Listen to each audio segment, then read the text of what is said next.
Greetings and salutations, this is Jason Silverain, and this is just a little update regarding the lack of videos this last week. Yes, life has kind of hammered me hard. We've just had 3 people quit at my work, so I have been picking up so much overtime, and I've had to go to various just check up medical appointments in between, meaning I've had very little time off where I can actually sit down and do some recording.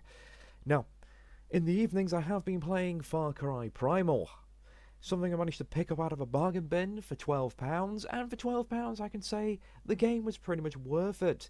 I've not really played many Far Crys, and this one is considered the strange outlier of the bunch if you have not played it. Now, if you've somehow, like me, never even heard of Far Cry Primal before today, it is quite unusual in the fact that originally it was meant to be a DLC for Far Cry 4 before coming its own game. And this is why, if you explore the whole area, you can sort of see the map has been recycled from Far Cry 4.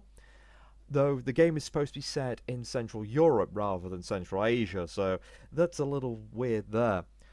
And it is no means historically accurate, even though it is meant to be set in sort of the early dawning of man.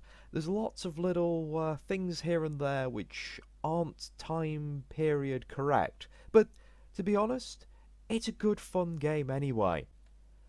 As for the plot, you're playing as Takkar, a member of the Wenja. This nomadic tribe is sort of split apart, and they are looking for a place to settle down in this land of Oros. Now, Takkar's own group had died of starvation, and Takkar's surviving members of his tribe were moving to go meet up with another group. But by the time they get to Oros, well, Takkar is the only survivor, and it turns out that the group that had settled in Oros had been wiped out. Nearly, or at least scattered to the winds by 2 hostile tribes that had also moved into the area. Of course, from there on in, you are sort of tasked with gathering your lost folk and fighting back against your somewhat more violent neighbours. Now, this does not mean the Wenja are necessarily the good guys.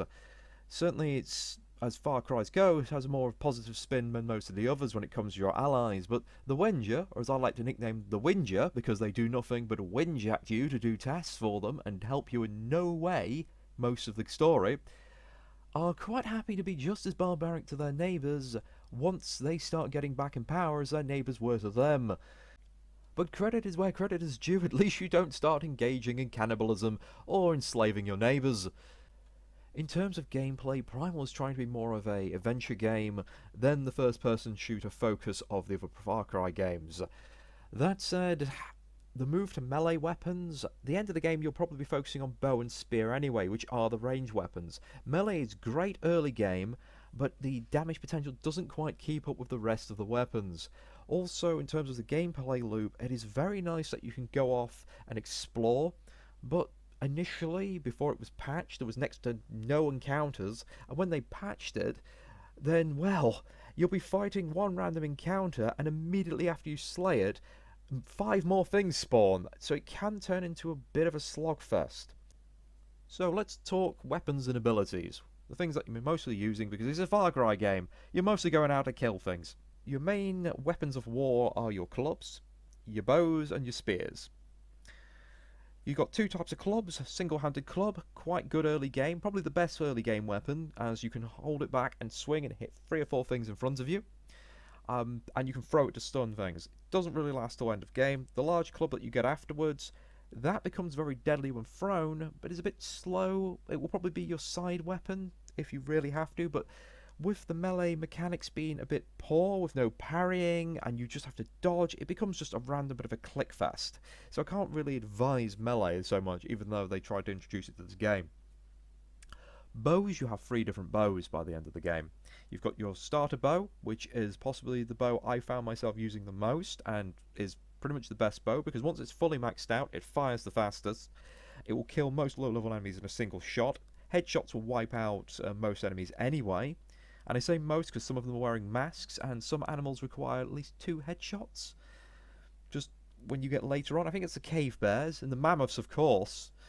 And then you've got the double bow, which is the end game weapon in comparison, which fires really slow, fires 2 arrows at the same time, and honestly I found it to be absolutely useless. It's too slow to reload, it doesn't do enough damage in comparison, and it's more awkward to headshot. So for the cool poster weapon, it just wasn't worthwhile. And slap bang in the middle of the two is your sniper weapon, which is your longbow. Again, great for a single one-off headshot if you can get it. The range is fantastic, but this is a big but. It fires so slowly that you're gonna have to change. And in the late game, where you can't just kill people with one arrow, it becomes increasingly useless. And for the final weapon, the spear, starts out as trash. You'll have to poke a wolf about 8 times to kill it, even in the head. You're gonna die with trying to hit things as the auto-aim drags you all over the place as you're trying to get a headshot. But by the end of the game, this thing is your saviour. The spear will kill just about anyone in one hit, as long as you don't hit them in the armour. So a single thrown spear to the chest, and you can carry a lot of these when you upgrade all your satchels. Splat. Just everything's gone. Not a challenge. And this is why I kind of prefer the early game, because in the early game, you know, a saber-toothed tiger was a threat. By the end of the game, 2 spears to the face, it's dead. You know, and it spends like the first spear roaring at you, so not an issue. Now, side weapons. You have your bombs, you have your beehive you can throw at people, as in, not the bees!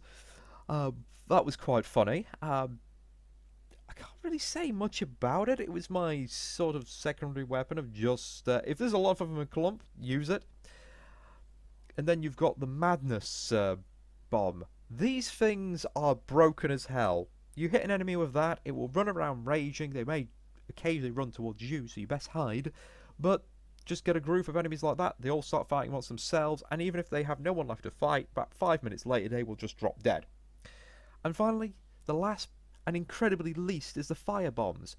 These would have been great early game, but getting them so late in the game against opponents that are resistant to fire, it seems, because you can set all your things like clubs and spears and bows and arrows on fire to try and set your opponents on fire. Frankly, they just don't do enough damage, and they've got a tiny blast radius, and I have found no real use for them. Though I do appreciate the fact you can pretty much set anything on fire in this game. Huts, grass, trees, drive the animals away, trap people in and burn them. Fire is nasty, and I like it as a weapon of war. Finally, it's gotten a bit of respect in FarCry Primal. And then you have your animal companions. After gaining the ability to tame, it breaks down into basically wolves, big cats, bears, and the badger. Yes, one of these is not like the others. Wolves are the all-rounders. They can do a little bit of everything. They're reasonably alright stealth, they're reasonably fast. You can't ride them, sadly. And I find that their special abilities quickly become obsolete, because several of your upgrades can let you sense things on the map further than the wolves can sense them for you. Now, felines. They tend to be more stealthy, but when you've got things like the saber-toothed tiger, they have a lot of power, and also the mountain lion. Now, starting off, that your animal companions are supposed to drive away your other animals on the map, so you don't get constantly attacked. The only one I found that did this to any reliability was the mountain lion. Even the saber-toothed tiger, that tend to provoke more offensive reactions from animals. They'd freak out and attack it before eventually running away. Whereas the lion, it roars, they're gone. Though I do have somewhere special in my heart for the jaguars. Maxed out stealth. You need to kill a monkey, send those little blighters after it. Hell, I saw jaguars take on everything in the wild, much to my amusement. Most of the time it ended badly for them, but occasionally they pull off a surprising win. So, end of the day, if I was doing a stealth mission, it'd be the jaguar, alternatively it'd be the lion, and if I was just going in to wreck everything, it'd be the saber-toothed tiger. And then you've got the bears. As powerful as the saber-toothed tiger, or more so in terms of the cave bear. But, oh goodness me, weren't they buggy as hell? The bears are pretty damn huge, and thus are quite susceptible to headshots, and their main gimmick is they attract all the attention. It's great on a protect your colleagues sort of map, or a mission, should I say. And last and sadly least was the badger. As hard to tame as a bear, the badgers were just buggy. They're supposed to have the ability to resurrect if they get killed, at least once in combat, and also to scare away all the animals that they come near. Now the badger's very slow. Unless you've got it right next to you, it will not be able to keep up. And I found, because it took forever to do a little roar or something that would terrify off any creatures, 9 times out of 10 it would not be able to make things go away before they attack me. Also, its resurrection never worked, not once. So I don't know what was happening there. The open world is fun and lovely to explore, and the fast travel is welcome, though even though I didn't really take much use of it after a while. And there's a lot to find. If you like collectibles, this one pushes it on the reasonable side. There's none of them that are so obnoxious that they can't be gotten, and most of them you can get just going through gameplay. The history of it being a DLC, though, is really evident, because there's not many proper official quests, more of just random events that occur. There's very few ways you can actually upgrade your skill points at the end of the day compared to the amount of skill points you can earn. There's actually more skill points in the game than there are abilities to spend them on.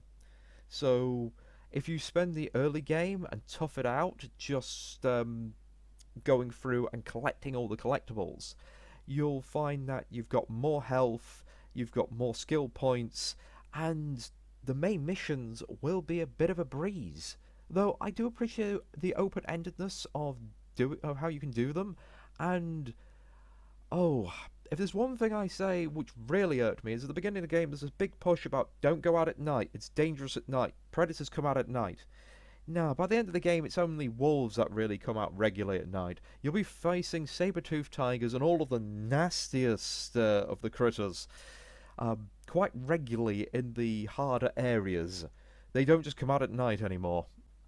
And whilst I do remember earning all the trophies this game, I really appreciate there was no really stupid challenges.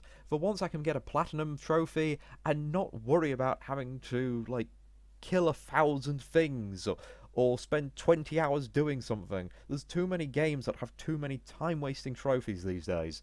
And this was a nice callback to the ones that you get them during gameplay, things you'll do naturally, apart from maybe trying to shoot someone at the furthest reaches with a spear or bow.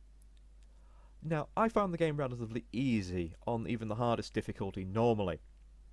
If you really want a challenge with this one, survival mode is the way to go. I wouldn't recommend the mode where you have one life, you die, and that's it.